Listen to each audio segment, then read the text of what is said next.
વ્યક્તિએ ધીરજ ન ગુમાવવી જોઈએ. સમય આવતા તક મળે જ છે.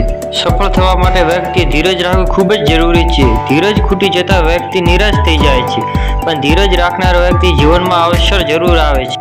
એક કુંભાર હતો. તે માટીના સુંદર વાસણો બનાવતો હતો. ઠંડીની મોસમમાં ચાલી રહી તે વાસણો બનાવતા બનાવતા તેણે સુંદર ચાર અને મોટા ઘડા બનાવ્યા.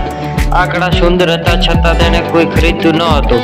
જ્યારે બીજા વાસણો વેચાઈ રહ્યા હતા, આ જોઈને ચારેય ઘડા ખૂબ દુઃખી રહ્યા.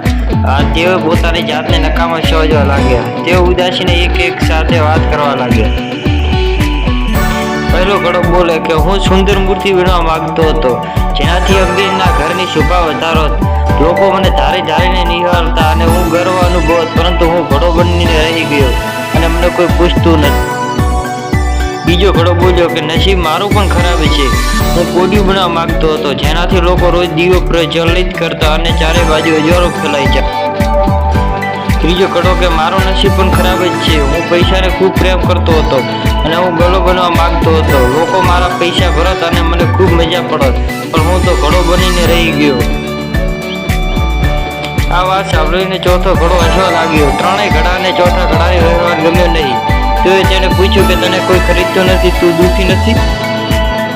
ચોથા ઘડાએ કહ્યું કે એવું નથી, હું પણ બાળકોના રમકડા બનવા માંગતો હતો. બાળકોનું હાસ્ય સાંભળવું મને પણ ખૂબ ગમે છે. બાળકો જોવા મને ખૂબ ગમે છે, પરંતુ એક ઉદ્દેશ્ય સફળ ન થયા તો શું થયું? અવસરની કોઈ કમી નથી. થોડું ધીરજ રાખો, બીજો અવસર જરૂર મળશે. આ વાત ત્રણેય ઘડાને ખૂબ ગમી. તેઓએ પણ ધીરજ રાખવાનું નક્કી કર્યું. થોડા દિવસોમાં જ ગરમીનું મોસમ આવી અને ઊંચા ભાવે આ ચારેય ઘડા વેચાયા. ગરમીની મોસમમાં તેઓ અનેક લોકોની તરસ છીપાવવા લાગ્યા. આ ચાર ઘડા પરથી આપણને એ શીખવા મળ્યું કે ધીરજ રાખવાની સફળતા અવસરો જરૂર આવે છે. અવસર ન મળવાથી કે એક અવસર જતો રહેવાથી નિરાશ થવાની જરૂર નથી. અવસરોની કોઈ કમી જ નથી, પરંતુ ગભરાયા વગર ધીરજ રાખવી જરૂરી છે, જેનાથી સફળતા જરૂર મળે છે.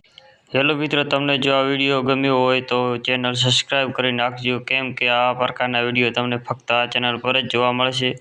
અને હા, જો તમને આ વિડીયો લાસ્ટ સુધી જોયો હોય તો કોમેન્ટમાં જય દ્વારકાધીશ લખી નાખજો. જય દ્વારકા.